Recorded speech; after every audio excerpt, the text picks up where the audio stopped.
ഇന്ന് നമുക്ക് സഹോദര സ്നേഹത്തിന്റെയും സുഹൃത്ത് ബന്ധത്തിന്റെയും തീവ്രത കാണിച്ചു തന്ന വാഴ 2 എന്ന മലയാള സിനിമയുടെ കഥ നോക്കിയാലോ? വീഡിയോയിലേക്ക് കടക്കുന്നതിന് മുൻപ് വീഡിയോയ്ക്ക് കുറിച്ച് റീച്ച് കിട്ടുന്നതിന് വേണ്ടിയിട്ട് വീഡിയോ കാണുന്ന കൂട്ടുകാർ ഒന്ന് ലൈക്ക് ചെയ്യാൻ മറക്കരുതേ. കഥയിലെ പ്രധാന കഥാപാത്രങ്ങളാണ് ഹാഷിർ, അലൻ, അജിൻ, വിനായക്. കഥ തുടങ്ങുമ്പോൾ ഹാഷിറിന്റെയും അലന്റെയും കുട്ടിക്കാലമാണ് കാണിക്കുന്നത്. ഹാഷിറിന് ഒരു അനുജൻ ജനിച്ചിരിക്കുന്നു. അനുജനെ ഒരു പോലീസാക്കണമെന്നൊക്കെയാണ് ഹാഷിറിന്റെ ആഗ്രഹം. ഹാഷിറും അലനും ബന്ധുക്കളായതുകൊണ്ട് തന്നെ എപ്പോഴും ഇവർ ഒരുമിച്ചാണ്. ഒരേ സ്കൂളിലാണ് പഠിക്കുന്നതും. അലനൊരു സഹോദരിയും ജനിച്ചിരിക്കുന്നു, അഷ്ന. ഹാഷിറിനാണെങ്കിൽ തന്റെ അനുജൻ ജനിച്ചതു മുതൽ അമ്മയും അച്ഛനും അവനെ വലുതായിട്ട് മൈൻഡ് ചെയ്യുന്നില്ല. അനുജന്റെ കാര്യം മാത്രമാണ് കൂടുതൽ നോക്കുന്നത് എന്നൊക്കെയുള്ള വിഷമങ്ങളുണ്ട്. അതുകൊണ്ട് തന്നെ അനുജനോട് ചെറിയ ദേഷ്യമുണ്ട്. എന്തൊക്കെയായാലും സ്വന്തം സഹോദരനല്ലേ എന്ന് കണ്ടാണ് ഹാഷിർ തന്റെ അനുജനെ സ്നേഹിക്കുന്നത്. വലുതാകുമ്പോഴും ഇവർ രണ്ടുപേരും എപ്പോഴും അടിയാണ്. അമ്മ പറയുന്നത് ഇതൊക്കെ ഇനി എന്നാണ് നേരെയാകാൻ പോകുന്നത് എന്നായിരുന്നു. അതുപോലെ തന്നെയാണ് അലനും അഷ്നയും. ഹാഷിറും അലനും ഒരേ സ്കൂളിലാണല്ലോ പഠിക്കുന്നത്. അതേ സ്കൂളിൽ തന്നെയാണ് അലന്റെ സഹോദരിയായ അഷ്നയും പഠിക്കുന്നത്. ഹാഷിറിന് അവരുടെ സ്കൂളിൽ തന്നെ പഠിക്കുന്ന ഒരു പെൺകുട്ടിയെ ഒരുപാട് ഇഷ്ടമാണ്. അവളെ സൈറ്റ് അടിക്കുവാൻ വേണ്ടി നടക്കുകയാ. പക്ഷേ ഡയറക്റ്റ് ആയിട്ട് അവളുടെ അടുത്ത് പോയി മിണ്ടാതെ ഒരു ശബ്ദമുണ്ടാക്കിക്കൊണ്ടാണ് അവളുടെ പിന്നാലെ നടക്കുന്നതും. ആ പെൺകുട്ടിയുടെ കൂട്ടുകാരിയാണ് അലൻ നോക്കുന്നതും. അങ്ങനെയിരിക്കെ അലന്റെ സഹോദരിയെ അഷ്നയുടെ പിന്നാലെ ഒരു പയ്യൻ നടക്കുന്ന കാര്യം ഹാഷിറും അലനും അറിയുന്നു. അവന്റെ പേര് അജിൻ എന്നാണ്.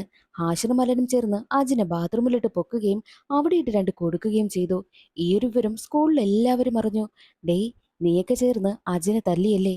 അവന്റെ ചേട്ടൻ ആരാണെന്ന് അറിയാമോ എന്ന് ഹാഷിറിനോടും അലനോടും ഒരു പയ്യൻ ചോദിക്കുമ്പോൾ അവന്റെ ചേട്ടൻ ആരായിരുന്നാലും എനിക്കെന്താ എന്നാണ് ഹാഷിറും അലനും പറയുന്നത്. അല്ല, ചേട്ടന്റെ കൂട്ടുകാരനെ അറിയാമോ എന്നും ആ പയ്യൻ ചോദിക്കുന്നു. അതേ സമയത്തായിരുന്നു അജിന്റെ ചേട്ടനായിട്ടുള്ള സജിനും സജിന്റെ കൂട്ടുകാരനായിട്ടുള്ള വിനായകും അവിടേക്ക് വരുന്നത്. നീ എന്റെ സഹോദരനെ തല്ലിയോടാ എന്ന് സജിൻ ചോദിക്കുമ്പോൾ ആ തല്ലി. എന്റെ സഹോദരിയുടെ പിന്നാലെ നടന്നാൽ വീണ്ടും അവനെ തല്ലുമെന്നായിരുന്നു അലന്റെ മറുപടി. അത് കേട്ട സജിൻ, നീ അവന്റെ സഹോദരിയുടെ പിന്നാലെ നടന്നോടാ എന്ന് അജിനോട് ചോദിക്കുമ്പോൾ ഏയ്, എനിക്ക് ആ പെൺകുട്ടിയെ അറിയത്തു പോലുമില്ലെന്നായിരുന്നു അജിന്റെ മറുപടി. എന്നാൽ ശരി, നീ ഇവനെ ഒന്ന് തല്ലി നോക്കിയെന്ന് സജിൻ പറയുമ്പോൾ ഹാഷിറാണെങ്കിലോ അജിനിട്ടൊരെണ്ണം കൊടുക്കുന്നു. അങ്ങനെ അവിടെ വലിയൊരു ഫൈറ്റ് നടക്കുകയാണ്. അവസാനം ആ ഒരു ഫൈറ്റ് അവസാനിപ്പിക്കാൻ അവരുടെ സാറായിട്ടുള്ള മുജീബ് വരേണ്ടി വന്നു. മുജീബ് സാർ വന്ന് എല്ലാവരെയും അടിച്ചോടിക്കുകയാണ് ചെയ്തത്. പിന്നീട് അങ്ങോട്ടുള്ള ദിവസങ്ങളിലെല്ലാം അജിനും വിനായകും സജിനും ഒരു ഗ്യാങ്ങും ഹാഷിറും മലനും മറ്റൊരു ഗ്യാങ്ങും. ഇവർ എപ്പോഴും തല്ലാണ്. തമ്മിൽ തമ്മിൽ കണ്ടു കഴിഞ്ഞാൽ കുഴപ്പിച്ചു നോക്കുക. പിന്നീട് എപ്പോഴും ഫൈറ്റ് തന്നെ. ആ ഫൈറ്റ് ഒക്കെ അവസാനിക്കുന്നത് മുജീബ് സാറിന്റെ കയ്യിൽ നിന്നും രണ്ട് കിട്ടുമ്പോഴാ. ഈ പ്രശ്നങ്ങളെല്ലാം ഒരു വശത്ത് നടക്കവേ ഒരു ദിവസം മോഹൻലാലിന്റെ സിനിമ റിലീസാകുന്നു. സിനിമ കാണുവാൻ വേണ്ടിയിട്ട് ആലനും ഹാഷിറും നേരെ തിയേറ്ററിലേക്ക് എത്തും. നല്ല തിരക്കായിരുന്നു. ടിക്കറ്റ് കിട്ടുവാനായിട്ട് ഒരു വഴിയുമില്ല. അതേസമയം തന്നെ ടിക്കറ്റ് എടുക്കുവാനായിട്ട് ക്യൂവിൽ നിൽക്കുകയായിരുന്നു അജിനും വിനായകും ഹാഷിറിനെയും അലനെയും കാണും. ഹാഷിറും അലനും ടിക്കറ്റിനു വേണ്ടി അലയുകയാണ്. അവർക്കാണെങ്കിലോ ക്യൂവിൽ നിന്ന് കഴിഞ്ഞാലും അങ്ങെത്തുന്ന സമയത്തേക്ക് ടിക്കറ്റും തീരും. അതുകൊണ്ട് തന്നെ അജിനും വിനായകും കരുതുന്നത് എന്തായാലും ഇവര് നമ്മുടെ സ്കൂളിലേക്ക് പഠിക്കുന്നതല്ലേ, നമ്മളൊക്കെ ഒരേ ബാച്ചിൽ പഠിക്കുന്നവരും, അതുകൊണ്ട് ടിക്കറ്റ് എടുത്തവരെ സഹായിക്കാമെന്നും അജിനും വിനായകും തീരുമാനിക്കുന്നു. അവർ ക്യൂവിൽ നിൽക്കുന്നത് കൊണ്ട് തന്നെ ഹാഷിറിനും അലനും വേണ്ടിയിട്ട് രണ്ട് ടിക്കറ്റ് കൂടി എടുക്കാമെന്നും അജിനും വിനായകും പറയും. അത് കേട്ട് ഹാഷിറിനും അലനും ഒരുപാട് സന്തോഷമാകുന്നു. ഇവർക്കിടയിൽ പ്രശ്നങ്ങളുണ്ടെങ്കിലും ആ പ്രശ്നങ്ങളൊക്കെ ഇവിടത്തോടുകൂടി തീരുകയാണ്. എന്നാൽ അജിനും വിനായകും ചേർന്ന് ഹാഷിറിനും അലനും വേണ്ടി ടിക്കറ്റ് എടുക്കാനായിട്ട് തീരുമാനിച്ച കാര്യം അമീൻ എന്ന പയ്യൻ അറിയുന്നു. അമീനും ഗ്യാങ്ങും അതുപോലെ തന്നെ ടിക്കറ്റ് എടുക്കുവാനായി നിൽക്കുകയാണ്. അവർ അതിന് പ്രശ്നമുണ്ടാക്കും. പുറത്ത് നിൽക്കുന്ന നിങ്ങളുടെ ഫ്രണ്ട്സിന് ടിക്കറ്റ് എടുത്തു കൊടുക്കാൻ കഴിയുമെങ്കിൽ ഞങ്ങളുടെ ഫ്രണ്ട്സും കുറച്ചു പേർ പുറത്ത് നിൽക്കുകയാണ്, അവർക്കും ഞങ്ങൾ ടിക്കറ്റ് എടുത്തു കൊടുക്കും. അങ്ങനെയാണെങ്കിൽ നിങ്ങൾക്കൊന്നും ചിലപ്പോൾ സിനിമ കാണാൻ കഴിയില്ല എന്നും അമീൻ പറയുന്നു. അവിടെ വെച്ച് വലിയ വഴക്ക് നടക്കുകയാണ്. അവസാനം ആ ഒരു വഴക്ക് കയ്യേറ്റം വരെ എത്തുന്നു. പോലീസ് ഉദ്യോഗസ്ഥർ വന്നാണ് അവരെയൊക്കെ സോൾവ് ചെയ്ത് സിനിമ കാണുവാനായിട്ട് അകത്തേക്ക് പറഞ്ഞു വിടുന്നത്. ആ ഒരു സംഭവത്തോടു കൂടി 4 പേരും നല്ല ഫ്രണ്ട്സ് ആകുന്നു. സിനിമ കണ്ട് തിയേറ്ററിൽ നിന്ന് പുറത്തേക്ക് ഇറങ്ങുന്ന സമയത്ത് ഹാഷിറും അലനും അജിനും വിനായകുമൊക്കെ ബെസ്റ്റ് ഫ്രണ്ടായി മാറി. അവർ പിന്നീട് എപ്പോഴും ഒരുമിച്ചാണുള്ളതും. ഇതെല്ലാം കാണുന്ന സജിൻ, നിങ്ങളൊക്കെ ഇപ്പോൾ നല്ല ഫ്രണ്ട്സായി മാറിയല്ലേ എന്ന് ചോദിക്കും. അതെ, ഞങ്ങളൊക്കെ ഇപ്പോൾ നല്ല ഫ്രണ്ട്സ് ആണെന്നും അജിനും വിനായകും പറയുന്നു. എന്തായാലും നല്ലത് തന്നെയെന്നാണ് സജിൻ പറയുന്നത്. എന്നാൽ ഈ സജിന് ചെറിയൊരു പ്രശ്നം വരികയാണ്. സജിൻ നന്നായിട്ട് പഠിക്കും. പക്ഷേ സജിന്റെ അച്ഛൻ പറയുന്നത് നീ ഗൾഫിൽ പോയി സമ്പാദിച്ച് നിന്റെ സഹോദരനായ അജിനെ നന്നായിട്ട് പഠിപ്പിക്കണമെന്നാണ്. അതുകൊണ്ട് തന്നെ സജിന്റെ അച്ഛനാണെങ്കിൽ അവനെ ഗൾഫിലേക്ക് പറഞ്ഞു വിടുവാനുള്ള കാര്യമെല്ലാം നോക്കും. അവന്റെ വിദ്യാഭ്യാസം അവിടെ മുടങ്ങുകയാണ് ചെയ്യുന്നത്. അച്ഛന് ജോലിക്ക് പോയി കുടുംബം നോക്കാവുന്ന കാര്യമേ ഉള്ളൂ. പക്ഷേ അച്ഛൻ അതൊന്നും ചെയ്യില്ല. എപ്പോഴും ടി വി ഒക്കെ കണ്ട് ഇങ്ങനെ വീട്ടിൽ കിടക്കൽ, അതാണ് അച്ഛന്റെ മെയിൻ ഹോബി. എന്നാൽ മക്കളാണ് കഷ്ടപ്പെടുന്നത്. അച്ഛൻ ജോലിക്ക് പോകാത്തത് കൊണ്ട് തന്നെ ഇപ്പോൾ സജിൻ ഗൾഫിൽ പോയി കഷ്ടപ്പെടേണ്ടി വരുന്നു. സജിനാണെങ്കിലോ അജിനെക്കാട്ടിൽ നന്നായിട്ട് പഠിക്കും. പക്ഷേ എന്തു ചെയ്യാനാ, അച്ഛന്റെ പിടിപ്പുകേട് കൊണ്ട് മകന്റെ വിദ്യാഭ്യാസവും പകുതിയിൽ മുങ്ങുകയാണല്ലോ. ഹാഷിറും ഗ്യാങ്ങും ഒക്കെ സ്കൂളിൽ എപ്പോഴും പ്രശ്നമാണ്. +2 പഠിക്കുന്നത് കൊണ്ട് തന്നെ ഫെയർവെൽ ഡേ ദിവസമെത്തി. ഹാഷിറും ഗ്യാങ്ങും ഒരു സ്കിറ്റ് അവതരിപ്പിക്കുവാനായും പോവുകയാണ്. ആ ഒരു സ്കിറ്റിനെയൊക്കെ ചൊല്ലി സ്കൂളിൽ വലിയ അടി നടക്കുന്നു. ഒടുവിൽ പ്രിൻസിപ്പാൾ ആണെങ്കിലോ ഈ പ്രശ്നമുണ്ടാക്കിയ പിള്ളേരുടെ എല്ലാവരുടെയും പാരന്റ്സിനെ വിളിച്ചു വരുത്താനായി തീരുമാനിച്ചു. അങ്ങനെ ഹാഷിറിന്റെയും ഗ്യാങ്ങിന്റെയും പാരന്റ്സും സ്കൂളിലേക്ക് എത്തി. സ്കൂളിൽ നിന്നും അവരെ പറഞ്ഞു വിടുമെന്നും എക്സാം എഴുതിക്കില്ല എന്നൊക്കെയാണ് പ്രിൻസിപ്പാൾ പറയുന്നത്. അവസാനം വീട്ടുകാർ കെഞ്ചി പറയുന്നത് കൊണ്ട് തന്നെ ഒരവസരം കൂടി അവർക്ക് കൊടുക്കുന്നു. ബാക്കിയുള്ളവരുടെ പാരന്റ്സിനെ പോലെയല്ല വിനായകിന്റെ അച്ഛൻ. വിനായകിന്റെ അച്ഛനായ രാജൻ വിനായകുമായിട്ട് നല്ല കമ്പനിയാണ്. മാത്രവുമല്ല ഹാഷിറിനും അലനും അജിനുമൊക്കെ വിനായകിന്റെ അച്ഛനായ രാജനെ ഒരുപാട് ഇഷ്ടമാ. എപ്പോഴും അച്ഛനോട് നന്നായിട്ട് സംസാരിക്കുകയും പെരുമാറുകയും ഒക്കെ ചെയ്യുന്നു. അതുകൊണ്ട് തന്നെ എപ്പോഴും ഹാഷിറും അലനും അജിനുമൊക്കെ വിനായകിന്റെ വീട്ടിലാണ്. അവരാണെങ്കിലോ മദ്യപിക്കുകയും ഒക്കെ ചെയ്യും. വിനായകിന്റെ അച്ഛൻ വീട്ടിലില്ലാത്ത സമയം നോക്കിയാണ് ഹാഷിറും അലനും അജിനും വിനായകുമൊക്കെ ഒത്തുകൂടുന്നത്. വിനായകിന്റെ അച്ഛനും അലന്റെ അച്ഛനും എന്തൊക്കെയോ സംശയം തോന്നുന്നു. ഇവന്മാർ വീട്ടിൽ എന്ത് പരിപാടിയാ, കഞ്ചാവോ വല്ലതുമാണോ എന്നൊക്കെയാണ് അവരുടെ സംശയം. അതുകൊണ്ട് തന്നെ ഒരു ദിവസം വിനായകിന്റെ അച്ഛൻ ഞാൻ എന്തായാലും ഇന്ന് വീട്ടിൽ കാണില്ല, പുറത്തേക്ക് പോകുന്നു എന്ന് കള്ളം പറഞ്ഞ് അലന്റെ അച്ഛനും വിനായകിന്റെ അച്ഛനും വീടിന്റെ ഒരു വശത്ത് മാറി നിൽക്കുന്നു. അതേ സമയമാണെങ്കിലോ വിനായക് തന്റെ കൂട്ടുകാരെയൊക്കെ വീട്ടിലേക്ക് വിളിച്ചു വരുത്തുകയാണ്. മദ്യവും ഒക്കെ ആയിട്ടാണ് വരുന്നത്. മദ്യം മാത്രമേ ഉള്ളൂ എന്ന് കരുതി നിൽക്കുന്ന സമയത്താണ് ദേ ഒരു പെൺകുട്ടിയെ കൊണ്ടുവരുന്നത്. ഇവന്മാർക്ക് മദ്യം മാത്രമേ ഉള്ളൂ എന്ന് ഞാൻ കരുതിയത്, ദേ ഇപ്പോൾ പെണ്ണുമായോ എന്നൊക്കെ അവർ കരുതുന്നു. സത്യത്തിൽ അത് അലന്റെ കാമുകിയായിരുന്നു. അലൻ തന്റെ കാമുകിയെ ബർത്ത്ഡേ ആയതുകൊണ്ട് തന്നെ കേക്കൊക്കെ കൊടുത്ത് പ്രൊപ്പോസ് ചെയ്യുവാനായിട്ട് നിൽക്കുകയാണ്. അതേ സമയത്തായിരുന്നു അലന്റെ അച്ഛനും വിനായകിന്റെ അച്ഛനും കുറെ ആളുകളെയും കൂട്ടി വീട്ടിലേക്ക് വരുന്നത്. അലനെ കയ്യോടുകൂടി പൊക്കി. അവരുടെ സ്കൂളിലെ മുജീബ് സാറില്ലേ, മുജീബ് സാറ് ഓരോ റൂൾസ് ഒക്കെ വെക്കും. പക്ഷേ സാർ ആ റൂൾസ് ഒന്നും പാലിക്കത്തേയില്ല. എന്നാൽ സാറ് പറയുന്നത് എല്ലാവരും അനുസരിക്കണം. അങ്ങനത്തെ ഒരു സ്വഭാവക്കാരനാണ് ഈ മുജീബ് സാറ്. മാത്രവുമല്ല മുജീബ് സാർ പറയുന്നത് അനുസരിക്കാത്ത കുട്ടികൾക്കൊക്കെ നല്ല ശിക്ഷ കൊടുക്കുകയും ഒരാൺകുട്ടിയും പെൺകുട്ടിയും ഒരുമിച്ചിരിക്കുന്നത് പോലും മുജീബ് സാറിന് ഇഷ്ടമേ അല്ല. അതിപ്പോൾ ഫ്രണ്ട്സ് ആയിക്കോട്ടെ സഹോദരനും സഹോദരി ആയിക്കോട്ടെ, മുജീബ് സാർ മറ്റൊരു കണ്ണിലൂടെയാണ് കുട്ടികളെയൊക്കെ കാണുന്നത്. മാത്രവുമല്ല ആ സ്കൂളിൽ പഠിക്കുന്ന ഒരു കുട്ടികൾക്കും മുജീബ് സാറിനെ ഇഷ്ടമേ അല്ല. മുജീബ് സാറ് അത്രയ്ക്കും സ്ട്രിക്റ്റ് ആണ്. മുജീബ് സാർ കരുതിയിരിക്കുന്നത് എല്ലാവർക്കും താൻ പ്രിയപ്പെട്ടവനാണെന്ന്. അങ്ങനെ ഇരിക്കെ ഒരു ദിവസം മുജീബ് സാറ് ഒരു പെൺകുട്ടിയും ആൺകുട്ടിയും നിന്ന് സംസാരിക്കുന്നത് കാണുന്നു. രണ്ടുപേരെയും കൈയോടെ പൊക്കുകയാണ്. മുജീബ് സാറ് അവർ രണ്ടുപേരെയും പ്രിൻസിപ്പാളിന്റെ അടുത്തേക്ക് കൂട്ടിക്കൊണ്ടുവരുന്നു. എന്നിട്ട് രണ്ടുപേരെയും നന്നായിട്ട് വിരട്ടും. വീട്ടുകാരെ അറിയിക്കുമെന്നൊക്കെ പറഞ്ഞ് അവരോട് ഓരോ കാര്യങ്ങളൊക്കെ പറഞ്ഞുകൊണ്ടിരിക്കുന്ന സമയത്ത് ആ രണ്ട് പിള്ളേരും സാറിനടുത്ത് കെഞ്ചി കാല് പിടിക്കും. എന്നിട്ടും മുജീബ് സാർ കേൾക്കുന്നതേയില്ല. ഒരു കാര്യം ചെയ്യാം, നിങ്ങളുടെ വീട്ടിൽ അറിയിക്കാതിരിക്കാം. പക്ഷേ ഒരു കാര്യം നിങ്ങൾ ചെയ്യണം. ഈ സ്കൂളിൽ ആരുടെയൊക്കെ കയ്യിൽ മൊബൈൽ ഫോൺ ഉണ്ട്, ആരൊക്കെയാണ് പ്രണയിക്കുന്നത്, ഇങ്ങനെയുള്ള കാര്യങ്ങളെല്ലാം നിങ്ങൾ തുറന്നു പറയണം. അങ്ങനെയാണെന്നുണ്ടെങ്കിൽ വീട്ടിൽ അറിയിക്കത്തില്ല എന്നൊരു ഓഫർ മുജീബ് സാർ വെക്കുന്നു. വേറെ വഴിയില്ലാതെ സാറ് പറഞ്ഞത് രണ്ടു കുട്ടികൾക്കും അനുസരിക്കേണ്ടി വരുന്നു. വീട്ടുകാരറിഞ്ഞാൽ ആകെ പ്രശ്നമല്ലേ, അതുകൊണ്ടാ. അങ്ങനെ അവരെ ക്ലാസ്സിലേക്ക് കൂട്ടിക്കൊണ്ടുവരികയാണ് മുജീബ്. ആ ക്ലാസ്സിൽ ആരുടെയൊക്കെ കയ്യിൽ ഫോണുണ്ട്, ആരൊക്കെ പ്രണയിക്കുന്നുണ്ട് എന്നുള്ള കാര്യമെല്ലാം ആ രണ്ട് പിള്ളേരും ഒറ്റിക്കൊടുക്കുന്നു. അലനും മറ്റൊരു പെൺകുട്ടിയും പ്രണയമായിരുന്നല്ലോ, അതായത് ഹാഷിർ നോക്കുന്ന പെൺകുട്ടിയുടെ കൂട്ടുകാരിയുമായിട്ട്. അലനെയും അലന്റെ കാമുകിയും പൊക്കുന്നു. അതേസമയം ഹാഷിറിന്റെ കാമുകിയും പൊക്കുകയാണ്. ഹാഷിറിന്റെ കാമുകി ഉടനെ തന്നെ ഹാഷിറിനെ ചൂണ്ടിക്കാണിക്കുന്നു. അപ്പോഴാണ് ഹാഷിറിനൊരു കാര്യം മനസ്സിലായത്, ആ പെൺകുട്ടിക്കും ഹാഷിറിനെ ഇഷ്ടമാണെന്നുള്ളത്. അത്രയും നാള് ഹാഷിർ പിന്നാലെ ശൂളമടിച്ച് നടക്കുകയാണല്ലോ. ഹാഷിറിനെയും എല്ലാവരെയും പ്രിൻസിപ്പാളിന്റെ റൂമിലേക്ക് കൂട്ടിക്കൊണ്ടു വന്നിരിക്കുകയാണ്. മുജീബ് പറയുന്നത് ഇവരെ എല്ലാവർക്കും ഇട്ട് നല്ല ശിക്ഷ കൊടുക്കണം. അതുകൊണ്ട് തന്നെ ഇവരുടെ വീട്ടുകാരെ എവിടേക്ക് വിളിച്ചു വരുത്തണം. ഇവരെയൊക്കെ TC കൊടുത്ത് പറഞ്ഞു വിടുകയാ ചെയ്യേണ്ടതെന്നാണ് മുജീബ് പറയുന്നത്. എന്നാൽ പിള്ളേർക്കൊക്കെ സപ്പോർട്ടായിട്ട് മനോജ് എന്ന സാർ എത്തുന്നു. മനോജിനെ ആ സ്കൂളിലെ എല്ലാ പിള്ളേർക്കും വലിയ കാര്യമാ. മനോജ് പറയുന്നത് ഇവർക്ക് ഒരവസരം കൂടി കൊടുത്തൂടെ, പിള്ളേരല്ലേ, മാത്രമല്ല എക്സാം ആകാറായി എന്നുള്ള കാര്യവും മനോജ് പറയുന്നു. എന്നാൽ മുജീബാണെങ്കിൽ അതിനെയൊക്കെ എതിർത്തുകൊണ്ടാ സംസാരിക്കുന്നത്. മനോജ് പിള്ളേരെ സപ്പോർട്ട് ചെയ്ത് സംസാരിക്കുന്നു, മുജീബ് പിള്ളേരെ എതിർത്ത് സംസാരിക്കുന്നു. പ്രിൻസിപ്പാളാണെങ്കിലോ മുജീബ് പറയുന്നതാണ് കേൾക്കുന്നത്. ഇവർക്കൊക്കെ ടി.സി കൊടുത്ത് പറഞ്ഞു വിടണം എന്ന വാശിയിൽ തന്നെ പ്രിൻസിപ്പാൾ നിൽക്കുന്നു. നമ്മളൊക്കെ സ്കൂളിൽ പഠിക്കുന്ന സമയത്ത് ഫേവറേറ്റ് ആയിട്ടൊരു സാർ എപ്പോഴും കാണുമല്ലോ. അതുപോലെ തന്നെ ദേ ഈ സ്കൂളിലെ പിള്ളേർക്കും ഫേവറേറ്റ് ആയിട്ടുള്ള സാറാണ് മനോജ്. മുജീബിന്റെ ക്ലാസ്സിൽ പിള്ളേരൊക്കെ പേടിച്ചിരിക്കും. എന്നാൽ മനോജിന്റെ ക്ലാസ്സിൽ പിള്ളേരൊക്കെ നല്ല കൂളായിട്ടാണ് ഇരിക്കുന്നത്. സാറുമായിട്ട് നല്ല കമ്പനിയാണ്. അങ്ങനെ പ്രിൻസിപ്പാൾ റൂമിൽ പ്രശ്നം നടക്കുകയാണല്ലോ. മാത്രമല്ല ഈ മുജീബ് ഒരു കാര്യം കൂടി ചെയ്തു. ക്ലാസ് കട്ട് ചെയ്ത് സിനിമയ്ക്ക് പോയ കുറച്ച് കുട്ടികളെ കൂടി അവിടേക്ക് കൂട്ടിക്കൊണ്ടുവരികയാണ്. ആ കൂട്ടത്തിൽ അലന്റെ സഹോദരിയെ അഷ്നയും ഉണ്ടായിരുന്നു.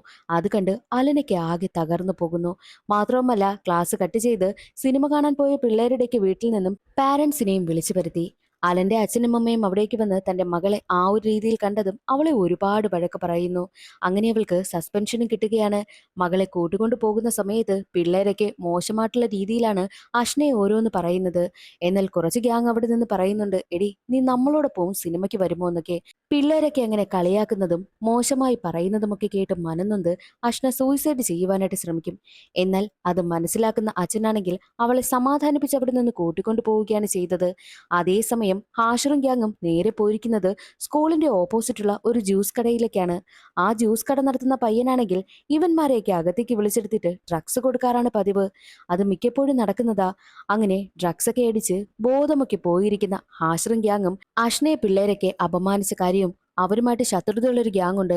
ആ ഗ്യാങ്ങിലെ ആൺകുട്ടികളാണെങ്കിൽ അവളോട് മോശമായിട്ട് സംസാരിച്ച കാര്യമൊക്കെ ആഷറും ഗ്യാങ്ങും അറിയുന്നു. ഡ്രഗ്സും കൂടി എടുത്തിട്ടിരുന്നത് കൊണ്ടാണ് ആ ഒരു ദേഷ്യത്തിൽ 4 പേരും സ്കൂളിലേക്ക് എത്തുന്നത്. വലിയ ഫൈറ്റ് തന്നെ നടക്കുന്നു. അജിന്റെ അച്ഛനും അമ്മയും ഒക്കെ അത് കണ്ടുകൊണ്ട് നിൽക്കുകയാണ്. അച്ഛനും അമ്മയും ഒന്നും പറയാതെ നിൽക്കുന്നു. മാത്രവുമല്ല ആ ഒരു ഫൈറ്റ് തടയുവാൻ വേണ്ടിയിട്ട് എല്ലാവരും നോക്കുമെങ്കിലും നടക്കുന്നതേയില്ല. ഒടുവിൽ മനോജ് സാറ് ഫൈറ്റിനിടയിലേക്ക് വന്ന് പിള്ളേരെ തടയുവാനായി നോക്കുന്നു. അറിയാതെ മനോജ് സാറിന്റെ തലയ്ക്ക് അടികിട്ടി മനോജ് സാർ ബോധം കെട്ട് വീഴുകയാണ്. അതോടുകൂടി മുജീബിന് സന്തോഷമാകും. കാരണം പിള്ളേരെ സപ്പോർട്ട് ചെയ്തത് മനോജ് ആയിരുന്നല്ലോ. പിള്ളേരുടെ കയ്യിൽ നിന്ന് തന്നെ മനോജ് സാറിന്റെ തലയും പൊട്ടി. ഹാഷിറിന്റെ ഗ്യാങ്ങിന്റെ കയ്യിൽ നിന്ന് അങ്ങനെ പറ്റിയത് കൊണ്ട് തന്നെ ഹാഷിറിന്റെ ഗ്യാങ്ങിനും ആകെ കുറ്റബോധം. ഒടുവിൽ പോലീസ് വന്ന് അവരെ അറസ്റ്റ് ചെയ്തുകൊണ്ട് പോവുകയാണ് ചെയ്തത്. പോലീസ് ഉദ്യോഗസ്ഥനാണെങ്കിൽ ഹാഷിറിനോടും ടീമിനോടും ഈ ഒരു കാര്യത്തെ പറ്റിയൊക്കെ അന്വേഷിക്കുമ്പോൾ അവർ പറയുന്നത്, സാറേ ഞങ്ങൾക്ക് ഡ്രഗ്സ് കിട്ടിയത് അടുത്തുള്ള ജ്യൂസ് ഷോപ്പിൽ നിന്നാണ്. അവിടെ ഒരുപാട് കുട്ടികൾ എത്തുന്നുണ്ട് എന്നുള്ള കാര്യവും ഹാഷറും ഗ്യാങ്ങും പറയുന്നു. ഉടനെ തന്നെ മറ്റു പോലീസ് ഉദ്യോഗസ്ഥർ ചെന്ന് ജ്യൂസ് കട നടത്തുന്ന പയ്യനെ അറസ്റ്റ് ചെയ്തുകൊണ്ട് വരുന്നു. ആ പയ്യനാണല്ലോ എല്ലാ പിള്ളേർക്കും ഡ്രഗ്സ് ഒക്കെ സപ്ലൈ ചെയ്യുന്നത്. മാത്രവുമല്ല മുജീബ് സാറാണ് ഞങ്ങളെ ഇങ്ങനെ ആക്കിയത്. സാർ ഭയങ്കര സ്ട്രിക്റ്റ് ആണ്. ഞങ്ങൾക്ക് ഒരു ഫ്രീഡം പോലും തരത്തില്ല. കളിക്കാൻ ഗ്രൗണ്ട് പോലും വിട്ടു തരത്തില്ല. ആ ഗ്രൗണ്ടിലാണ് സ്കൂൾ ബസ്സൊക്കെ ഇട്ടിരിക്കുന്നത്. മാത്രവുമല്ല വെറുതെ ഒന്ന് പുറത്തിറങ്ങിയാൽ പോലും കമ്പും കൊണ്ടുവന്ന് എപ്പോഴും ഞങ്ങളെ തല്ലാറാണ് പതിവ്. ക്ലാസ്സിൽ പോലും ഒരു ഫ്രീഡവും കിട്ടാറില്ല. ഞങ്ങളോട് ഒന്ന് സോഫ്റ്റ് ആയിട്ട് സംസാരിക്കുക പോലും ചെയ്യില്ല എന്ന് പറഞ്ഞ് മുജീബിനെ കുറിച്ചുള്ള പരാതികളെല്ലാം കുട്ടികളാണെങ്കിൽ പോലീസ് ഉദ്യോഗസ്ഥനോട് പറയുന്നു. അങ്ങനെ ഒരു പോലീസ് ഉദ്യോഗസ്ഥൻ നേരെ സ്കൂളിലേക്കും എത്തുകയാണ്. അവിടെ ഒരു മീറ്റിംഗും വിളിച്ചു ചേർക്കും. എന്നിട്ട് മുജീബിനോട് മുജീബിനെ കാരണമാണ് പിള്ളേരൊക്കെ ഇങ്ങനെ ആയത് എന്നുള്ള രീതിയിൽ പിള്ളേർ പരാതി പറഞ്ഞ കാര്യമൊക്കെ പറയുന്നു. മാത്രവുമല്ല മുജീബ് പറയുന്നത് പിള്ളേരോട് കുറച്ചൊന്ന് സ്ട്രിക്റ്റ് ആയിട്ട് നിൽക്കണം, എങ്കിൽ മാത്രമേ പിള്ളേര് നമ്മുടെ വഴിക്ക് വരൂ എന്നുള്ളതാണ് മുജീബിന്റെ രീതിയും. പക്ഷേ സാറ് പറയുന്നത്, എന്നാൽ പിള്ളേർക്കൊന്നും അങ്ങനെ അല്ലെങ്കിലോ, നിങ്ങളെക്കുറിച്ച് എന്ത് മോശമായിട്ടാണ് പിള്ളേർ പറയുന്നതെന്ന് അറിയണമെങ്കിൽ ബാത്റൂമിൽ പോയി നോക്കണമെന്ന് പറഞ്ഞ് മുജീബിനെയും കൂട്ടി അവിടുത്തെ ബാത്റൂമിലേക്ക് പോകുന്നു. അവിടെ മുഴുവൻ മുജീബിനെ കുറിച്ച് വളരെ വൃത്തികേടുകളാണ് എഴുതി വെച്ചിരിക്കുന്നത്. മുജീബിനോട് പിള്ളേർക്കുള്ള ദേഷ്യമെല്ലാം പിള്ളേർ എഴുതി തീർത്തിരിക്കുകയാണ് എന്ന് തന്നെ പറയാം. അത് കണ്ടതോടുകൂടി താൻ എന്താണ് പിള്ളേരുടെ മനസ്സിലെന്നുള്ള കാര്യം മുജീബിന് മനസ്സിലായി. പോലീസ് ഉദ്യോഗസ്ഥൻ പറയുന്നത് കുട്ടികൾക്കൊക്കെ ഫ്രീഡം കൊടുക്കണം, അല്ലാതെ കുട്ടികളോട് ഇങ്ങനെ ഒരു ദേഷ്യത്തോടു കൂടിയൊന്നും പെരുമാറുകയല്ല വേണ്ടത്. അവർക്ക് ഫ്രീഡം ഒന്നും കിട്ടാത്തത് കൊണ്ടാണ്, അവർക്ക് ഫ്രീഡം കിട്ടുന്നത് ഡ്രഗ്സിലായതുകൊണ്ട് തന്നെ അവർ ആ വഴിക്ക് പോകുന്നത്. അതുകൊണ്ട് തന്നെ കുട്ടികളൊക്കെ ഇങ്ങനെ ആകാൻ കാരണം നിങ്ങൾ തന്നെയാണ്. കുട്ടികൾ കളിക്കേണ്ട സമയത്ത് കളിക്കണം, അല്ലാതെ സ്കൂൾ ഗ്രൗണ്ടിലൊക്കെ സ്കൂൾ ബസ് അല്ല കയറ്റിയിടേണ്ടത് എന്നൊക്കെ പറഞ്ഞ് ഒരു അധ്യാപകൻ വിദ്യാർത്ഥികളോട് എങ്ങനെയായിരിക്കണം എന്നുള്ള കാര്യം പോലീസ് ഉദ്യോഗസ്ഥൻ പ്രിൻസിപ്പാലിനും അവിടെയുള്ള സാർമാർക്കും അഡ്വൈസ് കൊടുത്തിട്ടാണ് പോകുന്നത്. മാത്രമല്ല ഇപ്പോൾ മനോജ് സാറിന് ബോധവും തെളിഞ്ഞിരിക്കുകയാണ്. മനോജ് സാറിന് ഒരു പരാതിയുമില്ല. നന്നായിട്ട് പഠിച്ച് പരീക്ഷ എഴുതണം, കുട്ടികൾക്കൊരു അബദ്ധം പറ്റിയതല്ലേ എന്നാണ് ഹോസ്പിറ്റലിൽ കിടക്കുന്ന മനോജ് സാറും പറയുന്നത്. എന്നാൽ ഹാഷറും ഗ്യാങ്ങും ആകെ നാണം കെട്ടുപോയി. നാട്ടുകാരെല്ലാവരും ഈ 4 പിള്ളേരും കഞ്ചാവാണെന്നൊക്കെയാണ് എന്തൊക്കെയാണ് പറഞ്ഞു നടക്കുന്നതും. നാട്ടുകാരൊക്കെ ഓരോന്ന് പറഞ്ഞു നടക്കുന്നത് കൊണ്ട് തന്നെ വീട്ടിലെ എല്ലാവർക്കും ആകെ നാണക്കേടായി. ഹാഷിറിനൊന്നും പുറത്തിറങ്ങാൻ പറ്റാത്ത അവസ്ഥയായി. അതുകൊണ്ട് തന്നെ 4 പേരും ചേർന്ന് എങ്ങനെയെങ്കിലും നന്നായിട്ട് പഠിച്ച് +2 എക്സാം പാസ്സാകണം. നല്ല മാർക്കോട് കൂടി തന്നെ പാസ്സാകണം. എന്നിട്ട് യുകെയിൽ ഹയർ സ്റ്റഡീസിനായിട്ട് പോകണമെന്നും 4 പേരും പ്ലാൻ ചെയ്യുന്നു. അങ്ങനെ 4 പേരും നന്നായിട്ട് പഠിച്ച് പരീക്ഷ എഴുതി. റിസൾട്ട് വരുന്ന ദിവസമെത്തി. അലനും അജിനും വിനായകും നല്ല രീതിക്ക് പാസ്സായി. എന്നാൽ ഹാഷിർ മാത്രം 3 സബ്ജക്റ്റിന് തോറ്റുപോയി. ഹാഷിർ ആകെ തകർന്നു പോവുകയാണ്. തന്റെ ബാക്കി 3 കൂട്ടുകാരും ഹയർ സ്റ്റഡീസിനായിട്ട് യുകെയിലേക്ക് പോകുമല്ലോ, താൻ നാട്ടിലുമായി പോകുമല്ലോ എന്ന സങ്കടമായിരുന്നു ഹാഷിറിന്. പക്ഷേ അജിൻ പറയുന്നത് തന്റെ അച്ഛൻ എന്തായാലും തന്നെ യുകെയിലേക്കൊന്നും ഹയർ സ്റ്റഡീസിനായിട്ട് പറഞ്ഞു വിടത്തില്ല. ചേട്ടനായ സജിൻ ദുബായിൽ ജോലി ചെയ്യുകയല്ലേ, ചേട്ടനടുത്തേക്ക് തന്നെ പറഞ്ഞു വിടുമെന്നും അജിൻ പറയുന്നു. അങ്ങനെ അലനും വിനായകും യുകെയിലേക്ക് ഹയർ സ്റ്റഡീസിനായിട്ട് പോവുകയാണ്. അജിനാണെങ്കിലോ തന്റെ സഹോദരനായ സജിൻ ദുബായിൽ വർക്ക് ചെയ്യുന്ന കമ്പനിയിലേക്കും എത്തുന്നു.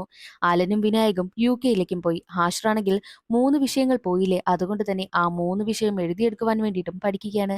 4 കൂട്ടുകാരും 4 വഴിക്കായി. അലനും വിനായകും യുകെയിലെത്തി. അവർ രണ്ടുപേരും 2 സ്ഥലത്താണ്. അവിടെ പാർട്ട് ടൈം ആയിട്ട് ജോലി ചെയ്തിട്ട് കഷ്ടപ്പെട്ടാണ് അവർ പഠിക്കുന്നതും. 4 പേരും 4 വഴിക്കായെങ്കിലും അവർ 4 പേരും തമ്മിൽ നല്ല കോണ്ടാക്ട് ഉണ്ട്. എപ്പോഴും വീഡിയോ കോൾ വിളിക്കുകയും ഒക്കെ ചെയ്യുന്നു. ഹാഷിറിന് അലനും വിനായകനുമൊപ്പം യുകെയിലേക്ക് പോകണമെന്നാണ് ആഗ്രഹം. അതിനു വേണ്ടിയിട്ടാണ് ഹാഷിറും പഠിക്കുന്നത്. അങ്ങനെ ഇരിക്കെ ഹാഷിറിന്റെ സഹോദരന് ചെറിയൊരു പ്രശ്നം വരുന്നു. അതെന്തെന്നാൽ ഹാഷിറിന്റെ ഉമ്മയൊക്കെ ഹാഷിറിന്റെ സഹോദരനെ നല്ല രീതിക്കാണല്ലോ വളർത്തിയത്. തന്റെ മൂത്ത മകൻ മാത്രമാണ് പ്രശ്നക്കാരനെന്നാണ് അമ്മ കരുതിയിരുന്നത്. എന്നാൽ ഇപ്പോൾ ഹാഷിറിന്റെ സഹോദരനാണെങ്കിൽ ബൈക്കിൽ ചെറുതായിട്ടൊന്ന് കഞ്ചാവ് കടത്തി. ഈ ഒരു കാര്യം ഹാഷിർ കൈയോട് കൂടി പൊക്കുന്നു. എങ്ങനെയാണ് അതിന്റെ ബൈക്കിൽ കഞ്ചാവിന്റെ പാക്കറ്റ് വന്നതെന്ന് ചോദിക്കുമ്പോൾ അതെന്തിനാ നീ തിരക്കുന്നത് എന്നുള്ള രീതിയിലാണ് സഹോദരൻ സംസാരിക്കുന്നത്. കാരണം ഒരു സമയത്ത് ഹാഷിറിനെയും കഞ്ചാവിന്റെ പേരിൽ പൊക്കിയതാണല്ലോ.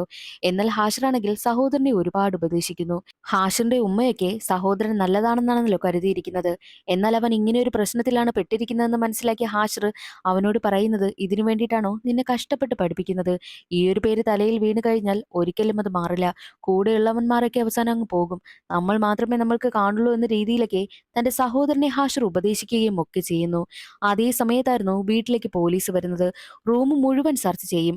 സഹോദരന്റെ മുറിയിൽ നിന്നും 2 പാക്കറ്റ് കഞ്ചാവ് കണ്ടെത്തുകയാണ്. പോലീസുകാർ ചോദിക്കുന്നത് ഇത് നിങ്ങൾ 2 പേരിൽ ആരുടേതാടാ എന്നാണ്. എന്നാൽ ഹാഷിർ തന്റെ സഹോദരനെ രക്ഷിക്കുന്നതിന് വേണ്ടിയിട്ട് അത് തന്റേതാണെന്ന് പോലീസുകാരോട് ഏറ്റു പറയുന്നു. അതോടുകൂടി പോലീസുകാർ അവനെ തല്ലുകയും അറസ്റ്റ് ചെയ്ത് കൊണ്ടുപോവുകയും ചെയ്തു. തന്റെ സഹോദരൻ തനിക്ക് വേണ്ടിയിട്ടാണല്ലോ ഇങ്ങനൊരു കേസ് ഏറ്റെടുത്തതെന്നും സഹോദരൻ ചിന്തിച്ച് അവന് സങ്കടം വരികയാണ്. ഹാഷിറിനെ പോലീസ് സ്റ്റേഷനിൽ നിന്ന് പുറത്തേക്ക് ഇറക്കുന്നത് വിനായകിന്റെ അച്ഛനാണ്. അങ്ങനെ ഹാഷിറാണെങ്കിൽ തനിക്ക് നഷ്ടമായ 3 വിഷയം എഴുതിയെടുക്കുന്നതിന് വേണ്ടിയിട്ട് അവൻ നന്നായിട്ട് ഒരു ട്യൂട്ടോറിയൽ കോളേജിൽ ചേർന്ന് പഠിക്കുന്നു. മാത്രമല്ല ചെറിയ ചെറിയ ജോലിയൊക്കെ അവൻ ചെയ്യുകയാണ്. മറ്റൊരു വശത്ത് വിനായകിന്റെ അച്ഛന് സുഖമില്ലാതാകുന്നു. 2 കിഡ്നിയും ഫെയിലായിരിക്കുകയാണ്. അച്ഛന് ട്രീറ്റ്മെന്റ് കൊടുക്കുമെങ്കിലും രക്ഷിക്കാൻ കഴിഞ്ഞില്ല. ഹാഷിറാണ് വിനായകിന്റെ അച്ഛന്റെ കാര്യമൊക്കെ ഹോസ്പിറ്റലിൽ നിന്ന് നോക്കിയത്. അങ്ങനെ ഈ ഒരു വിവരം ഹാഷിറാണെങ്കിൽ വിനായകിനെ അറിയിക്കുന്നു. പക്ഷേ ആദ്യം അവൻ പറഞ്ഞിരുന്നത് അച്ഛന് കുഴപ്പമില്ലെന്നാണ്. അത് വിശ്വസിച്ചാണ് വിനായക് കഴിഞ്ഞിരുന്നതും. മാത്രവുമല്ല വിനായകും അലനും അവിടെ കഷ്ടപ്പെടുകയാണ്. അവരുടെ കയ്യിൽ കാശുമില്ല. അതുകൊണ്ട് തന്നെ പാർട്ട് ടൈം ജോലിയൊക്കെ ചെയ്ത് ഓരോരുത്തരുടെ വീട്ടിലൊക്കെ ജോലിയൊക്കെ ചെയ്താണ് വിനായകും അലനും കഴിഞ്ഞു പോകുന്നത്. വിനായകനാണെങ്കിലോ പനിച്ച് പൊരിഞ്ഞിരിക്കുന്ന സമയമായിരുന്നു അവന്റെ അച്ഛൻ മരണപ്പെട്ടു എന്ന വിവരം ഹാഷിർ സങ്കടത്തോടുകൂടി വിനായകനെ അറിയിക്കുന്നത്. വിനായക പറയുന്നത് എന്റെ അച്ഛന്റെ ചിരിച്ച മുഖമാണ് എന്റെ മനസ്സിലുള്ളത്. അതുകൊണ്ട് തന്നെ ഞാൻ നാട്ടിലേക്ക് വരുന്നില്ല എന്നാണ് വിനായക് പറയുന്നത്. ഒരു മകന്റെ സ്ഥാനത്ത് നിന്ന് വിനായകിന്റെ അച്ഛന്റെ ചടങ്ങുകളെല്ലാം നടത്തിയത് ഹാഷിറായിരുന്നു. വിനായക് പൊട്ടിക്കരയുകയാണ്. പനി പിടിച്ച് എഴുന്നേൽക്കാൻ വയ്യാത്ത അവസ്ഥയിലും വിനായക് തന്റെ അച്ഛൻ തന്റെ അടുത്തായിട്ട് വരുന്നതൊക്കെ കാണുന്നു. മാത്രമല്ല അച്ഛന്റെ ഓരോ കാര്യങ്ങളൊക്കെ വിനായക് ഓർത്ത് സങ്കടപ്പെടുകയാണ്. അങ്ങനെ ദിവസങ്ങൾ കടന്നുപോയി. ഹാഷിറാണെങ്കിൽ ചെറിയ ചെറിയ ജോലിയൊക്കെ ചെയ്ത് കാശൊക്കെ സമ്പാദിക്കുക. തന്റെ അനുജനെ നന്നായിട്ട് പഠിപ്പിക്കണമെന്നാണ് ഹാഷിറിന്റെ മനസ്സിൽ. ഹാഷിറിന്റെ കുട്ടിക്കാലത്തെ അച്ഛൻ മരിച്ചു പോയത് കൊണ്ട് തന്നെ ഹാഷിറാണ് ഇപ്പോൾ ജോലി ചെയ്ത് അനിയന്റെ കാര്യമൊക്കെ നോക്കുന്നതും കുടുംബത്തിന്റെ കാര്യമൊക്കെ നോക്കുന്നതും. മറ്റൊരു വശത്ത് അലന്റെ സഹോദരിയെ അഷ്നയെ കാണിക്കുന്നു. അഷ്ന ഇപ്പോൾ +2 ഒക്കെ പാസ്സായിരിക്കുകയാണ്. അവൾക്കും ഹയർ സ്റ്റഡീസിന് വേണ്ടിയിട്ട് യുകെയിലേക്ക് പോകണം. പക്ഷേ അലന്റെ വീട്ടുകാർക്ക് അലനെ തന്നെ അങ്ങോട്ട് പറഞ്ഞു വിട്ടതിൽ നല്ല ചിലവായിട്ടുണ്ട്. അതുകൊണ്ട് തന്നെ അഷ്നയെ കൂടി പഠിപ്പിക്കുന്നതിനോട് അവർക്ക് വലിയ താല്പര്യമില്ലായിരുന്നു. എന്നാൽ അലനാണെങ്കിൽ അഷ്ന എന്ന സ്കൂളിൽ സിനിമ കാണാൻ പോയതിന്റെ പേരിൽ പൊക്കിയില്ലേ, അന്നു മുതൽ അഷ്നയുമായിട്ട് അലൻ അങ്ങനെ മിണ്ടാറേയില്ല. തന്റെ സഹോദരി ആ ഒരു രീതിയിൽ കണ്ടതുകൊണ്ട് തന്നെ അന്നു മുതൽ രണ്ടുപേരും 2 വഴിക്കാണ്. എന്നാൽ സഹോദരി ഒരുപാട് തവണ അലനോട് മിണ്ടുവാനായിട്ട് ശ്രമിച്ചെങ്കിലും അലനാണെങ്കിൽ അവളോട് മിണ്ടത്തേയില്ല. എപ്പോഴൊക്കെ മുൻപ് അലൻ നാട്ടിലേക്ക് വിളിക്കുമ്പോഴും അഷ്നയോടൊന്ന് സംസാരിക്കുവാൻ പോലും അവൻ താല്പര്യം പ്രകടിപ്പിച്ചിട്ടേയില്ല. അവളോടവൻ മിണ്ടില്ല, അത് തന്നെ. മാത്രവുമല്ല, ഒരു ദിവസം അലൻ വിളിക്കുന്ന സമയത്ത് അഷ്നയ്ക്ക് ഹയർ സ്റ്റഡീസിന് പോകണമെന്നുള്ള ആഗ്രഹമൊക്കെയുള്ള കാര്യം വീട്ടുകാർ പറയുന്നു. മാത്രവുമല്ല, അലനോടൊന്ന് സംസാരിക്കണമെന്ന അഷ്നയുടെ ആഗ്രഹവും അലനോട് പറയുകയാണ്. അത്രയും നാള് അഷ്നയുമായിട്ട് സംസാരിക്കാതിരുന്ന അലനാണെങ്കിൽ ഒരു ദിവസം അഷ്നയുമായിട്ട് സംസാരിക്കുകയാണ്. അഷ്നയോട് അലൻ പറയുന്നത്, നിനക്ക് ഞാനല്ലാതെ പിന്നെ ആര് എന്നായിരുന്നു. അങ്ങനെ അത്രയും നാള് ആഷ്നയോടുണ്ടായിരുന്ന അലന്റെ ദേഷ്യമെല്ലാം ഇപ്പോൾ പോയി. അവളോടവന് സ്നേഹം വന്നിരിക്കുകയാണ്. രണ്ട് സഹോദരങ്ങളും ഒന്നായിരിക്കുന്നു. മറ്റൊരു വശത്ത് അജിനെയും സജിനെയും കാണിക്കുന്നു. ആദ്യമൊക്കെ അജിൻ ഗൾഫിലേക്ക് വരുന്ന കാര്യം പറയുമ്പോഴൊക്കെ സജിൻ പറഞ്ഞത്, നീ വന്നിട്ട് ഇവിടെ എന്താകാനാ എന്നായിരുന്നു. സജിൻ അങ്ങനെ പറഞ്ഞപ്പോൾ അജിൻ കരുതിയിരുന്നത് അവനോടുള്ള ഈഗോ കാരണമാണെന്നാണ്. എന്നാൽ ഇപ്പോൾ സജിനൊപ്പം അജിനും അവിടെ കഷ്ടപ്പെടുകയാണല്ലോ. സജിൻ പറഞ്ഞത്, നീ ഞാൻ അയച്ച മെസ്സേജ് ഒന്ന് സമാധാനമായിട്ട് വായിച്ചു നോക്കിയിരുന്നെങ്കിൽ നീ ഇവിടെ വരണ്ടടാ. നീ വന്നിട്ട് എന്തിനാ? കാരണം താനും അതുപോലെയല്ലേ ഇവിടെ കിടന്ന് കഷ്ടപ്പെടുന്നത്. ആ ഒരു കഷ്ടപ്പാട് നീയും അനുഭവിക്കേണ്ട. നാട്ടിൽ നന്നായിട്ട് ജീവിക്കേ എന്നുള്ള രീതിയിലാണ് സഹോദരൻ ഉദ്ദേശിച്ചതെന്നും അജിനപ്പോൾ മനസ്സിലായി. മാത്രവുമല്ല, അവരുടെ അച്ഛനാണെങ്കിലോ അവരെ ജോലിക്ക് പറഞ്ഞു വിട്ടിട്ട് വീട്ടിലങ്ങനെ സുഖിച്ച് കഴിയുവാനായിട്ടല്ലേ തീരുമാനിച്ചിരിക്കുന്നത്. ആ ഒരു കാര്യവും താൻ ഇത്രയും വർഷങ്ങളായിട്ട് ഇവിടെ കിടന്ന് കഷ്ടപ്പെടുന്ന കാര്യവുമൊക്കെ സജിൻ അജിനോട് പറയുന്നു. അതോടുകൂടി തന്റെ സഹോദരന്റെ കഷ്ടപ്പാടെല്ലാം അജിന് മനസ്സിലായി. ഒരു കാര്യം ചെയ്, നീ എന്നെക്കാൾ നന്നായിട്ട് പഠിക്കത്തില്ലേ? നീ നാട്ടിൽ പോയി പഠിക്ക്. ഞാൻ ഇവിടെ നിന്ന് ജോലി ചെയ്ത് ഞാൻ നിന്നെ പഠിപ്പിക്കാം. നീ നന്നായിട്ട് പഠിച്ച് ജോലിക്ക് കിട്ടിയതിനു ശേഷം നീ എന്നെ ഇവിടെ നിന്ന് നാട്ടിലേക്ക് കൊണ്ടുപോ, എന്നിട്ട് നീ എന്നെ പഠിപ്പിക്കെന്നും അജിൻ പറയുന്നു. തന്റെ സഹോദരന്റെ കഷ്ടപ്പാടും ബുദ്ധിമുട്ടുമൊക്കെ അജിന് മനസ്സിലായി. അങ്ങനെ അജിനും സജിനും ഇടയിൽ സ്നേഹമൊക്കെ വരികയാണ്. ഹാഷിറാണെങ്കിലോ തന്റെ സഹോദരനെ പഠിപ്പിക്കുവാൻ വേണ്ടിയിട്ടും കുടുംബത്തെ നോക്കുവാൻ വേണ്ടിയിട്ടും കിട്ടുന്ന ജോലികളെല്ലാം അവൻ ചെയ്യുകയാണല്ലോ. അതെല്ലാം അവന്റെ സഹോദരനും മനസ്സിലാകുന്നുണ്ട്. അങ്ങനെ ഹാഷിറിനും സഹോദരനും ഇടയിൽ ചെറിയ ബോണ്ടിംഗ് ഒക്കെ ഉണ്ടാവുകയാണ്. നാലുപേരും അവരുടെ ജോലികളൊക്കെ ചെയ്ത് അവരുടെ സഹോദരങ്ങൾക്കും അവരുടെ കുടുംബത്തിനും വേണ്ടിയും ജീവിക്കുകയാണ്. അങ്ങനെ ഇരിക്കെ ഹാഷിറാണെങ്കിൽ ഒരു കല്യാണത്തിന് കാറ്ററിംഗിൽ വർക്ക് ചെയ്യുവാനായി പോയിരിക്കുകയാണ്. അവിടെ വെച്ച് അവൻ പപ്പടം വിളമ്പുന്ന സമയത്ത് അവൻ പ്രണയിച്ചിരുന്ന പെൺകുട്ടിയിലെ ആ പെൺകുട്ടിയെ കാണുന്നു. അവൾക്കവനാണെങ്കിൽ വീണ്ടും ഒന്ന് രണ്ട് പപ്പടമൊക്കെ വെച്ചു കൊടുക്കുകയാണ്. എന്നാൽ അതേസമയം ഓപ്പോസിറ്റ് വരിയിലായിട്ട് അമീനും കൂട്ടുകാരും ഉണ്ടായിരുന്നു. എന്താടാ നീ ഞങ്ങൾക്ക് പപ്പടം തരില്ലേ എന്ന് ചോദിച്ച് അവിടെ ചെറിയൊരു പ്രശ്നം നടക്കുകയാണ്. അപ്പോഴാണ് അറിയുന്നത് അമീന്റെ സഹോദരിയാണ് ഹാഷിർ ലൈനടിച്ചുകൊണ്ട് നടന്ന പെൺകുട്ടിയെന്ന്. അവിടെ വെച്ച് ചെറിയൊരു ഫൈറ്റ് നടക്കുന്നു. അമീനാണെങ്കിലോ ഹാഷിറിനെ അടിച്ച് തറയിലിടുകയാണ്. എന്നാൽ ഒട്ടും പ്രതീക്ഷിക്കാതെ ഹാഷിറിനെ ഹെൽപ്പ് ചെയ്യുവാൻ വേണ്ടിയിട്ട് 4 പേരെത്തുന്നു. അവർ 4 പേരും മറ്റാരുമല്ല, വാഴ ഫസ്റ്റിലുള്ള 4 പേരില്ലേ, അതേ 4 കൂട്ടുകാർ തന്നെയാണ്. അങ്ങനെ ഫൈറ്റ് എല്ലാം കഴിയുക. ഇത്രയും നാള് സെൽഫിഷായിട്ട് നടന്ന 4 കൂട്ടുകാരും ദേ ഇപ്പോൾ കുടുംബത്തിനു വേണ്ടിയിട്ടും സഹോദരങ്ങൾക്ക് വേണ്ടിയിട്ടും ജീവിക്കുകയാണ്. സഹോദര ബന്ധത്തിന്റെയും സുഹൃത്ത് ബന്ധത്തിന്റെയും തീവ്രത കാണിച്ചു തന്ന വാഴ 2 എന്ന സിനിമയുടെ കഥ അവിടെ അവസാനിക്കുന്നു. ഇന്നത്തെ വീഡിയോ എല്ലാവർക്കും ഇഷ്ടമായെന്ന് കരുതുന്നു. ഇഷ്ടമായാലൊന്ന് സപ്പോർട്ട് ചെയ്യാൻ മറക്കരുതേ. അടുത്തൊരു സിനിമയുടെ കഥയിൽ കാണാം. അതുവരെ എല്ലാവർക്കും ബൈ.